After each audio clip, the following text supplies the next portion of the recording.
you. So here I am with Prashanth Prakash of Accel Partners. I've known Prashanth for about 9 years now, when they were sort of starting technology investing in India. Actually, the first ones to start technology investing and backing startups. Prashanth, along with his mates Subrata Mitra and Mahendran, co-founded Erasmic Ventures 10 years back. These guys, who are actually the most prolific backers of internet startups in India, have had a startup story themselves. They were Erasmic Ventures 10 years back. They sort of got merged with Accel Partners, and now really becoming so big to really back some of the most talked about unicorns in India. Talk about Flipkart, Freshdesk, Ola Cabs. They made about 300 times their money in Mu Sigma. And by any conservative estimates, about 500 times their money in Flipkart. Thank you, Prashanth. Thank you so much for speaking with us. Thank you, Shrija, for having me here. Thank you. Let's just begin with, what sort of people really want to know from you, the beginning, the open-ended question, talking about Indian internet and e-commerce in particular. Take us through the good, bad, and the ugly there, your top-down view on that. I think there has been an inflection every 2 years, right, which has made this story more and more exciting. So the first wave was just what Flipkart did, which is change the game in terms of experience with cash on delivery and just the new disruptive logistics that they did. And the second generation was a little bit around just increasing the type of verticals. We invested in a lot of them. So there were a lot of things that people thought would never be bought online, and I think you saw the recent statistics. People actually buy more clothes online than even phones. Yeah. And when we started out, and when we invested in Myntra, a lot of people said, no way people would buy clothes online, right? Apparel online. And I think the third generation has been really about the mobile phone and local commerce and everything around that. I think the fourth generation of the whole e-commerce revolution is going to be a little bit around internet-first brands. Okay. And you will see that a lot of internet-first brands required adoption, required habit. And I think a lot of that is kind of happened over the last 2-3 years. So while some of these internet-first brands, like we have one in our portfolio called Bluestone, started out early, but we see a lot of acceptance and adoption for internet-first brands right now. So I think, just also looking at the macro of, what every time we have projected, and we come up with this Accel E-commerce report, right? Yeah. And every time the adoption has far exceeded our expectation. Sure. And really, if you talk about valuations, I think till the market can sustain that, the valuation sustain, right? So I think that's the macro. It's interesting that you bring out the macro view and Accel report. Just to sort of, let's address the elephant in the room, and that is the bubble. And I think the noise around that is becoming only louder. And Accel said in its note, the vision note for 2016, and I quote, "Questions about the bubble came up a bunch in 2015, and for good reason. But from our perspective, it's not quite the right question. A bubble implies an impending and far-reaching collapse. We don't think the macro situation is quite this dramatic." What is your view there? Yeah, I think people use the bubble interchangeably with either prolific investment that happens in these hype cycles, or they also interchangeably use it with hyper valuations, right? I think both are wrong. I think bubble in its first form really was played out in the 2000 era, right? And if you see after that, I think there have been cycles, and we believe that India is very well positioned both from just the tailwinds, the macro tailwinds globally and within India, that there could be corrections, but we don't think that we are in a bubble at all. And we believe that these cycles are great for disruption. We believe these cycles are necessary for people to inflect from one kind of model to the other model. And you'll just see maybe a little bit of a lull here and there, and this lull could be 12 months, 24 months. But so you're saying there's no bubble. I mean, there's nothing to worry about. There's no bubble. There are definitely hypervaluation cycles, and we're probably part of one. You're probably part of one. Yes. Okay, because you also said in that note that shoring up operational discipline and pushing towards profitable unit economics is already being addressed with greater urgency in 2016. So how are you gearing towards profitable unit economics in your portfolio? Can you give us some examples there? Yeah, so I'll just talk about one company, right? Book My Show, right? Because people have to believe that money can be made in e-commerce, and this is the poster child in my opinion. That's Flipkart for Indian e-commerce, e-commerce summit. So, but no, profitable e-commerce. Okay. Profitable e-commerce, the largest e-commerce company in this country that is profitable, and very few people know about it, is Book My Show, right? So you can build a very large company, and it can be a very profitable company. That said, I think, the first 3 generations of e-commerce had a lot of habit forming as an integral part of those cycles, right? And now we are at a critical mass of consumers. We are at, in my opinion, somewhere in the neighborhood of 40 to 50 million. Mm-hmm. And with these consumers, what we have been noticing in many companies is that you can very smartly bootstrap profitable companies today and do it with very low cost of customer acquisition if your value proposition and if the product that you're offering them is very compelling. So it was probably a necessary investment to bootstrap the industry, but I think on the back of it, you will see a lot of profitable companies built, and the larger ones too will now move towards, and Myntra, for example, is very healthily moving towards a profitable track, right? So I don't think it's it's true that that there is no path towards profitability, and we have one of our portfolio companies in the food space called Swiggy, mm-hmm. right? You don't find us discount at all, and that's because there's already a well established ecosystem where people online look for these food services and want a guaranteed time of delivery. So if the offering is extremely compelling, I don't think you need to discount. But Prashanth, these are essentially like more service e-commerce, if you will, like Book My Show and Swiggy. Let's just talk about the retail e-commerce, which is sort of largely understood, like Flipkart. If you were to give me like 5 things, how Flipkart became so big, what would those things be? And then perhaps talk a little about how that path to profitability is looking like for Flipkart.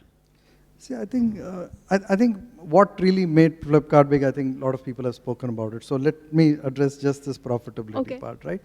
I think it's really the mix of categories and products that ultimately you will get. And I think over a period of time, you will have one of the largest brands with the largest consumer base in India. You could add a significant number of products which could be, and why is it that a product e-commerce company, why can't a product e-commerce company add service offerings over a period of time, right? So Flipkart could and will add a significant number of service offerings that can significantly also change. And what would those offerings be, like what? It could be in financial services, it could be in various areas, right? So I don't think that the opportunities have all been played out where you can monetize and cash in on your customer base. With a 40 to 50 million customer base that Flipkart would have, I think there are immense possibilities. Well, I have this insight shared by VP engineering of a large e-commerce company in this country, and he tells me that they sort of process 1 lakh transactions every day on back of the discounting campaign. And when they stop that, it sort of goes down to 3,000. This is at the real numbers. So that's happening. Can you sort of give us some examples in your portfolio companies? How are you building organic demand without discounting? Some sort of experiences there. So I think there are 2-3 organic ways in which you build demand. One, the product itself, right? So I gave you the example of Bluestone. Bluestone. Right. So here's a company that is just built on, I don't know how many of you has anybody here shopped on Bluestone? Okay, few. So basically, the reason I want to talk a little bit about Bluestone is in many instances, it's not just enough to take a offline business and migrate it online without looking at the fundamental business model. On the online customer experience is definitely predicated on the content, the site experience and all that, and that I think is very important. Those are table stakes. But really, what makes a difference is how are you disrupting the status quo in the industry, right? So if you look at the jewelry industry, for example, it's an industry that suffers significantly because of a high amount of inventory aging, and really a lot of capital goes into high, very expensive real estate. Both can be fundamentally disrupted, right? And for that, you actually have to build, in many cases, a very complex full stack business, which is what Bluestone had to do. And today, if you look at Bluestone, we lead by design and we lead by that content, and not just by discounts. In fact, we are no different from a Tanishq in terms of, you probably have 1 or 2 discounts a year or a few special discounts, but people are not going to buy just for discount. They're going to buy for the quality of designs and the velocity. So the other thing that fundamentally you can change online is the freshness, right? The velocity by which you can change design. You can't do that offline. It's interesting that you bring that here. What about O2O, online to offline? That's just like the buzzword in China right now. I think almost all the companies seem to be doing that. What is your view there? Is that the way forward for Indian e-commerce? And should the budding entrepreneurs really think strongly in that direction? Yeah, O2O has its, there are great things about O2O and there are kind of pitfalls of O2O.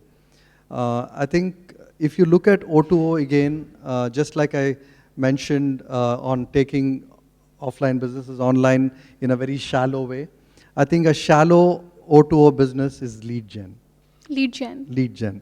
And I think the era of lead gen is over, done. I think if there are entrepreneurs in India who are in a lead gen business today, please, it's game over. I think customers today want to be handheld. There is no room for a handoff, right? You're not handing off the customer to somebody else. Customers are today used to a very different experience. And unless you are close to the transaction and unless you are in control of the customer journey, you cannot own the customer and ensure that the customer's need is fulfilled in a meaningful manner, right? So a true O2O business is one where you're close to the transaction, you're in control of the customer journey, and you're not handing off the customer to an offline business, and you know when the customer is actually fulfilled, and you know that the experience was a good or a bad one, and you're in control of the entire loop. What about omni-channel then? What do you think about that? That's the other part of O2O. I think omni-channel is going to be the 4th generation of e-commerce. I think omni-channel is going to be real in India than ever before, right? The only challenge is very difficult to build 2 organizations within one organization, right? So your offline organization is a very different beast. Your online organization is a very different beast. So very few companies have globally and even in China been able to do this very well. So my caution to entrepreneurs is, well, everybody will talk about omni-channel. see if there is a very lightweight way of doing that, and see if you can replace it more with a O2O touch point rather than creating a lot of physical retail spaces, because it's just very difficult to execute. The challenges of offline retail, you'll soon get into franchising, the challenges of running a franchise business. It's just extremely complex. So do it, but carefully. Yeah. Interesting. I think we spoke about omni-channel, we spoke about O2O. Take us a little through this vertical e-commerce space in terms of, the middle rung. We spoke about, like, for instance, Pepperfry, Urban Ladder. How will that play out? Would we see a consolidation there? I mean, what is the way forward for some of these companies? What is your view there? I think the good news is in vertical e-commerce, there has already been a rung of consolidation, right? So if you look at, we just spoke about internet-first brands, and I think, you had the whole baby e-commerce space, and then you had furniture and jewelry, and maybe there are a couple more. But, and of course, the new one, there are some very new niche ones, but largely I think jewelry, furniture, baby, maybe the three big internet, and I think there's Lenskart has done a very good job in terms of eyewear. So there has already been consolidation, Shrija. I think you have just one or two brands, and so will we see like American or Chinese companies sort of buying them? Can we see that? I think you will see in general a lot of Chinese investor interest in India. For the past 6 months, the usual BAT, the Baidu, Alibaba, Tencent, folks have been, constantly visiting India. They've made a few bets already here. Few bets. I think you will see now the more the vertical businesses in China probably, them coming to India. Them looking at, investing in Indian companies and looking at consolidating with Indian brands, potentially, at least looking at expanding beyond China. And I think expanding beyond China seems to be a theme for both investors and companies. So we probably got a peak of that last year, but it's great for India if we had this nice new stream, and we are largely dependent on the Western stream, but good to have this Eastern stream also. The Chinese stream. Yes. So what is the bad news there? So the good news is from investors' perspective, this consolidation, you have backers. Yeah, bad news is I think, the bad habits of subsidizing and discounting were, I think there's no one doing it in a more prolific manner than the Chinese internet companies, right?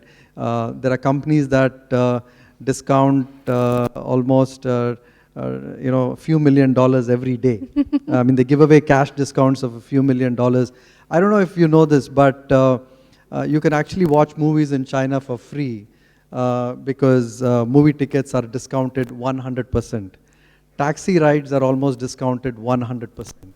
So we are actually, I hope we don't get there. No, I don't think we should never get there. I think that would be really sad if we learned all these bad habits. Yeah. Okay, I think talking about, companies building, let's sort of get down to that, and especially given you and your focus at Accel Partners, you have been 2-time entrepreneurs yourself, and you guys are so prolific in seed investing.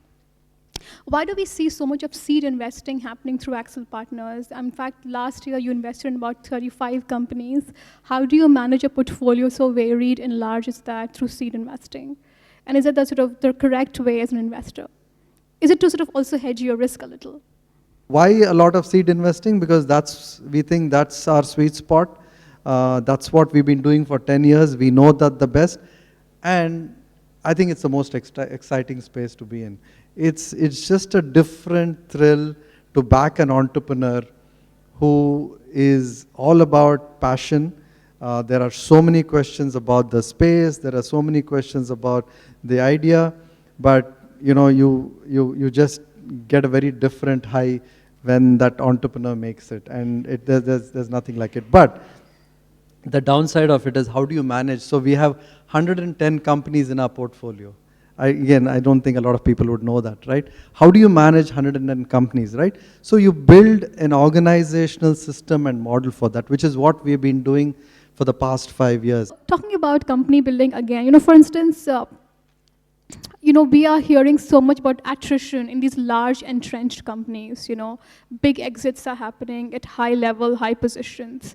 And given that you are so involved in company building, like you just mentioned, so would we sort of see you picking up your phone and calling up, say, a CPO of Flipkart if he were to quit? And ultimately, why would the responsibility only lie on the CEO if there are exits happening, given the investors are so closely involved with it? Would you do that, to go to that extent? I think it's important to understand why are these exits happening from some of these companies, right?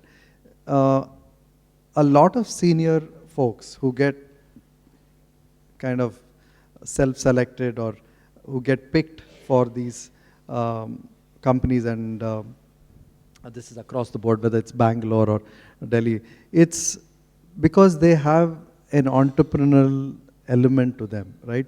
They would have otherwise been entrepreneurs, and the management sees an element of, you don't have to, if you have an entrepreneurial streak or element, and not everybody starts their own startup every time, right? A lot of them participate in startups.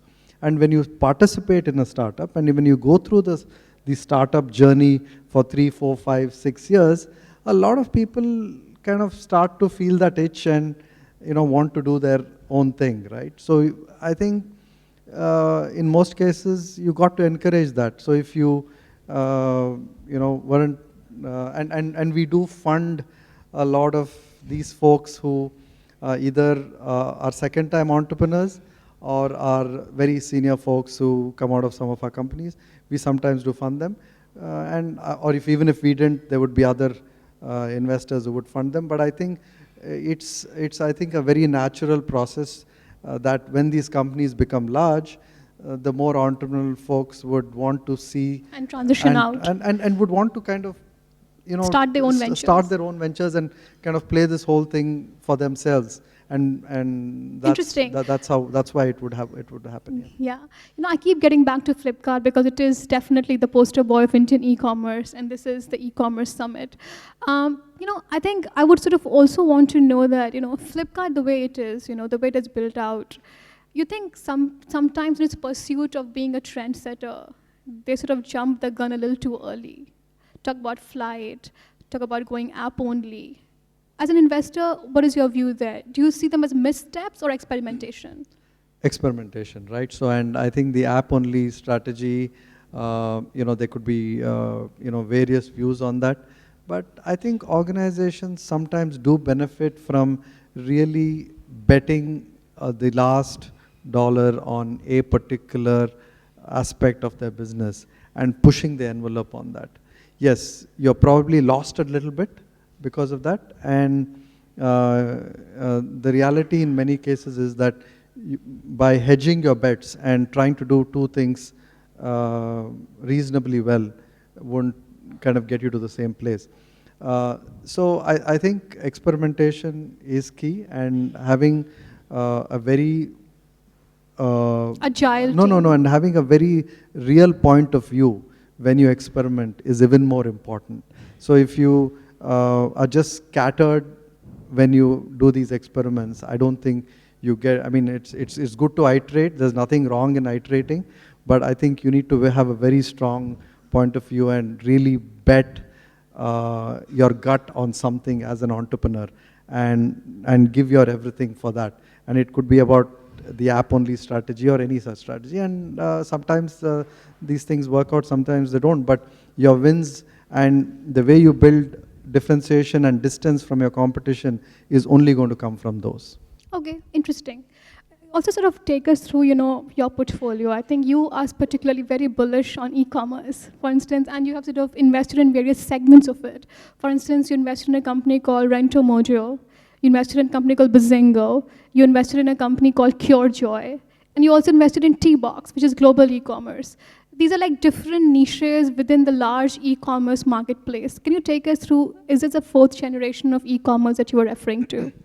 Yeah, there are multiple dimensions of this fourth generation, right? So we spoke about omni-channel, we spoke about internet-first brands really now being a bit more evolved. I think global commerce is something that we've been a little bit dabbling with. T-Box again is a T-Box again is a great example. The challenge with global commerce is you need to have a real product advantage of actually doing that commerce from India. Tea was one such product, right? So it's so quintessentially Indian, and you can't really replace Darjeeling tea with any other tea in this world, right? If somebody in New York wants to buy Darjeeling tea, he or she is going to buy Darjeeling tea. How many such products do we have in India? Maybe a little bit of our craft, but I don't know how much depth there is. So while we are, on the lookout for, areas where global commerce, because the advantage of being in global commerce is because e-commerce today is not an India story or a China story. You can pretty much sell to 150 countries. The place, while this is not a SaaS conference, but the place where that type of commerce is really played out is in SaaS, but in something like T-Box, So you're selling tea to different countries, a global play now. Tea from India. I don't know how many of you know this, but 60 to 70% of premium tea comes from this part of the world. Nepal, Sri Lanka, India, a little bit from China. But so you have a very unique advantage, and Indians have been pretty bad at capturing brand value. So how many global brands can you think of that have been built from India, right? Hardly. I don't know. There's not too much of True that. So there's a huge opportunity for people to build out an iconic brand here in Indian e-commerce. So there is still juice left in e-commerce, you think? Is that a rhetorical question? A lot. We are at what? Product e-commerce is 15 billion this year. Even take just mobile phones, right? We will have 500 million smartphones in 4 to 5 years. And, if 50% of them replace their smartphones 5 years from today, that's like a $25 billion industry, right? Interesting. I think that's alluding to the earlier part of our conversation when you were saying that profitable unit economics is going to be the focus area for 2016. So is that the new normal that we are talking about? Globally people are talking about that easy money is not available, and we are already seeing down rounds. Are you seeing some of those things already in India? What is the new normal for entrepreneurs now in terms of financing? Yeah, this will be a tough year. Unfortunately, people starting out now will find a very different normal or reality or lens that if people had pitched to the same VC 6 months before and now they'll probably ask the question, am I speaking to the same person, right? But that's how things change, I would say people have to be a bit more creative and innovative, right? So you will, but really what you have going for you is the adoption momentum that has already been built, right? So if you want to be a frugal entrepreneur today, see, it's easier to be a frugal entrepreneur if you're building a B2B product. A B2B product, being a frugal entrepreneur in B2B product is not a big deal.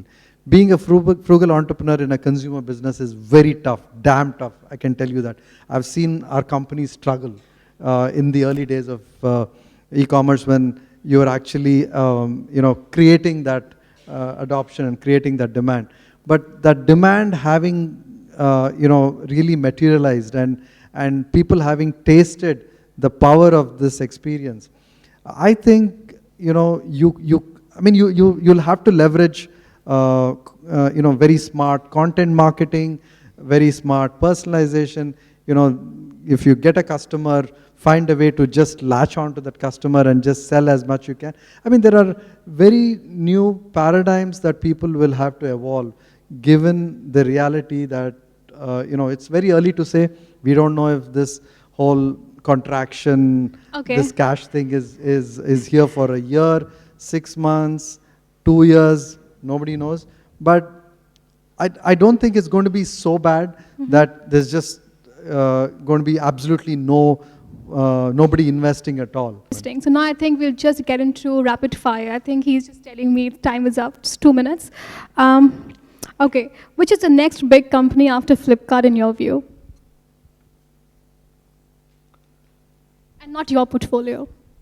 I think the next big one, will be something we played. Name. Book My Show. Again, your portfolio. It's so convenient, Prashanth. Outside of our portfolio, tough to say. Okay. When is the Flipkart IPO happening? I think 2 to 3 years from now. And when is Flipkart getting profitable?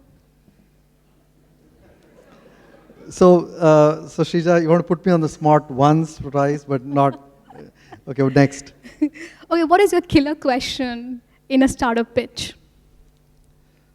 From the entrepreneur? Your question to the entrepreneur. Or to the entrepreneur.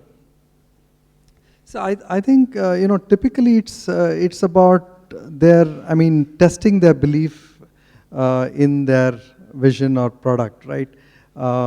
If you can just ask that nuanced question, which will test their conviction of and the depth to which their conviction is, I think that is the most important. Okay, Rakesh Chunchunwala just said yesterday at a conference that globally companies have been built with cash flows and not investor capital. What is your take on that? That's totally absurd. And I'll tell you why, right? If then VCs won't be in business, banks would be the only guys funding companies like Flipkart, right? You need innovation capital. There is no way you can build companies with cash flows and expect disruptive stuff to happen. And I went through this whole thing, right? The biggest disruptions happen through these so-called bubble cycles or whatever hyper activity cycles. And a lot of that is funded through venture money. And if that didn't happen in India, I just don't see how we will be able to sustain. It'll be very unfortunate if a lot of people started thinking like him. What is Prashanth Prakash's prediction for 016 merger in e-commerce space? 2 companies will merge.